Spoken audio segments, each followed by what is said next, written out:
Hello everyone. Bit of a controversial topic today. I bit the bullet and actually care system. So as you probably watched my journey over the COVID period, there was some serious PTSD that appeared in my life because of some VCAT hearings, etc. I had a nervous breakdown, and I have a past. I have a past with 6 years, in fact, of full-time court system. What are they called? DHS and SACASA and COPS and courts. 6 years. Custody, child custody, SACASA, if you don't know what that is, I'm not going to go into it, and IVOs and all the things, right? So I've had a history of family violence, let's just say, okay? So when I got to the VCAT hearing, I had a meltdown, a PTSD episode. It led up to that, right? So I've had some serious PTSD this year because of COVID and all the stress it's caused. And so I decided, after watching a few things myself and being a practitioner, that it was time to see a trauma specialist, right? So I went to the doctor and I went into the mental health care system. And I will never, ever do that again, right? I've done it before because of due diligence, and I've done it through a work scenario as well. And I will never do it again. And I've never recommended any of my clients do it either. And I'm very passionate about it. And I have released press releases on it. And I've even been in the paper about it. I've gone up against Beyond Blue about it, okay? So I'm very, very passionate. This isn't the first time I've spoken about it, but it's the first time in a long time. And it's the first time I've had some balls about it in a very long time. So let's say courage, because I get in trouble when I say I've got balls. Okay, so what happened was I went to the doctor and then he said, you need to find the trauma specialist. Okay, so I had to find someone, which first incident, I had PTSD, right? I had a shitty memory. I couldn't go to the shopping center by myself. I couldn't function by myself. I was a mess, right? I couldn't function. I couldn't do any work. I couldn't function with a diary. I couldn't answer text messages, and he wanted me to find a trauma specialist. So I did some homework in terms of, I asked some people, because that's all I could do, and I got a recommendation, and I went to someone local and I rang them and I did some homework there in terms of asking, is this person a specialist? Will they just give me talk therapy? Because that's not what I'm looking for. I'm looking for someone who actually will process me, do processes, either EDMR, which is eye movement therapy, NET, which is kind of like the muscle testing, which is what I do. I want processes. I want to be processed.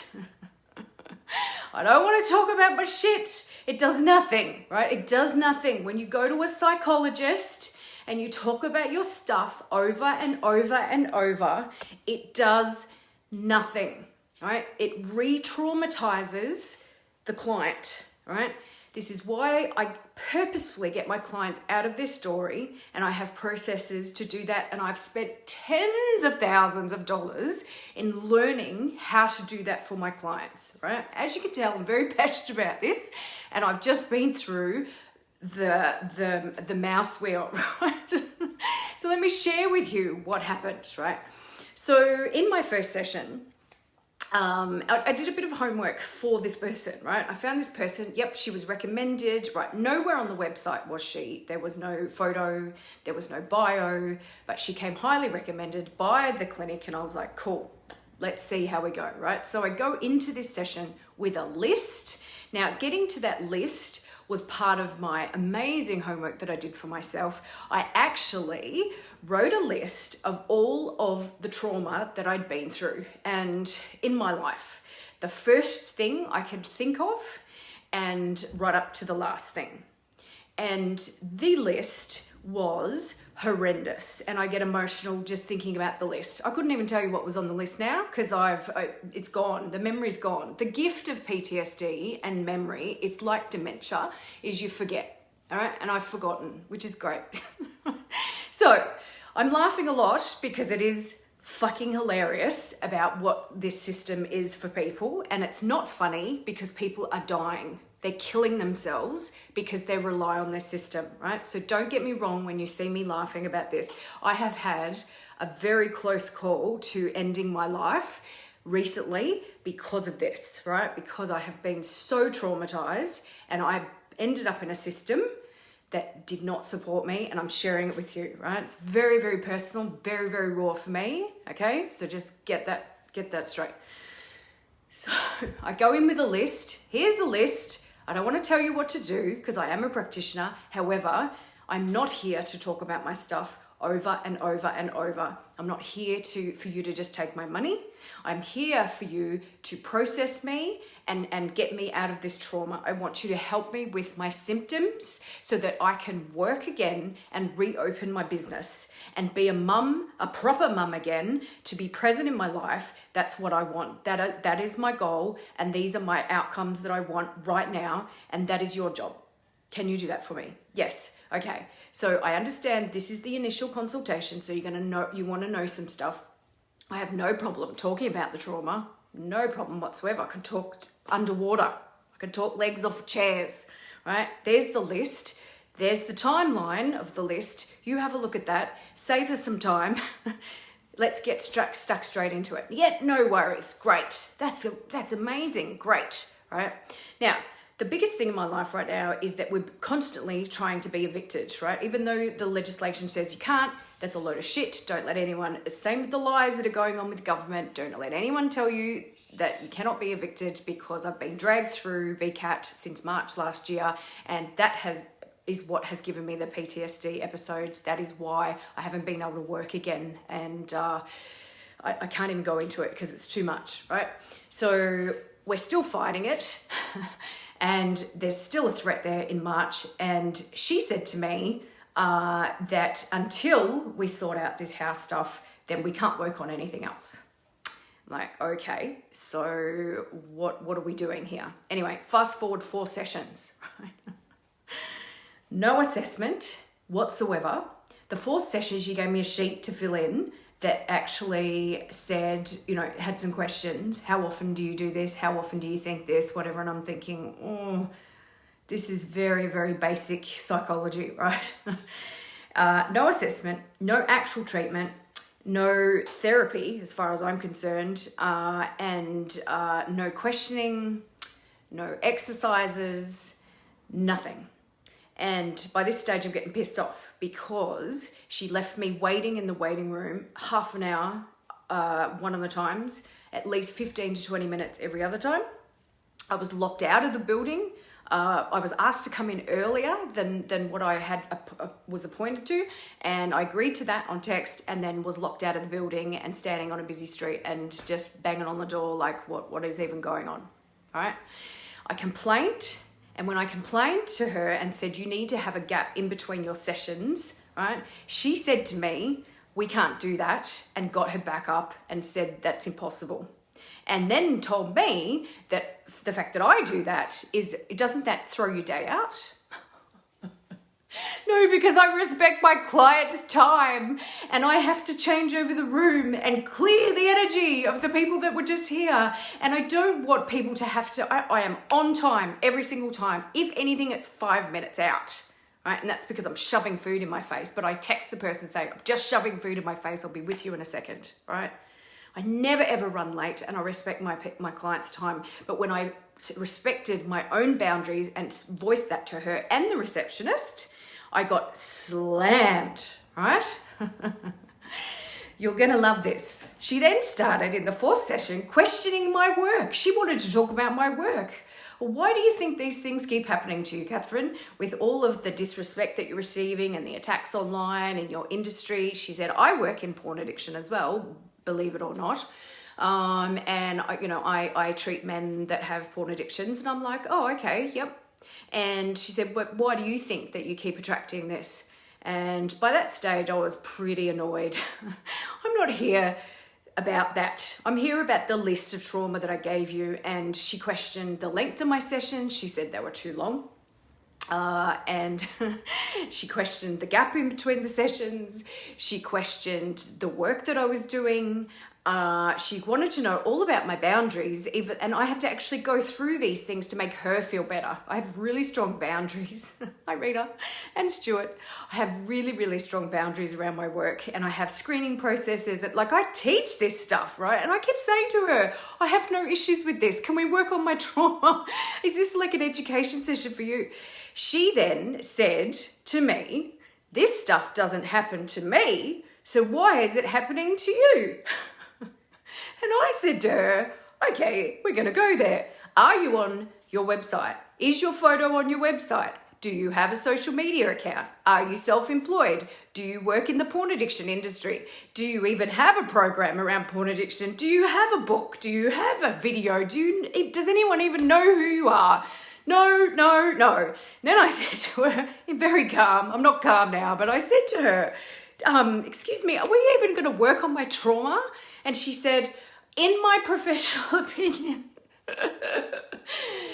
until you sort out your house stuff, I'm not prepared to work on your trauma. You're not stable enough. It's not okay to work on this other trauma until you get this house stuff right, because it's your foundations, right? I've complained to them. They haven't got back to me. They actually texted me and rang while I was on this live. So that's really interesting. So they've taken my money for 4 sessions. Even though I got a rebate, I'm still going to ask for a refund. They provided me a letter for the courts, which was something I asked for, which was great.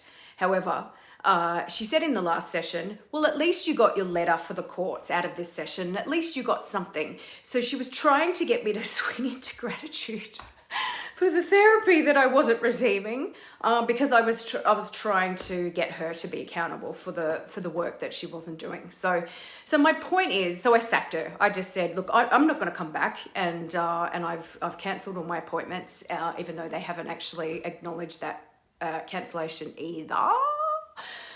Yeah, Stuart, that's true. She had no idea. I felt like I was running the sessions as well, which I needed someone to take control. Now, in amongst all of that, the day before that I sacked my practitioner, my amazing friend Mel, who is a journey practitioner, not unfortunately, but she's a nurse as well. So she's not a full-time journey practitioner. She took me through a 2.5 hour process. She came over here and took me through. I went back to the fucking womb. I was doing umbilical cord stuff with my mother. I was traveling to weird, crazy, visualized, I can't even explain it, where I could see rope bridges and I couldn't get on the rope bridge, but then I was visualizing other bridges that I was building, and I was rebuilding my fucking brain.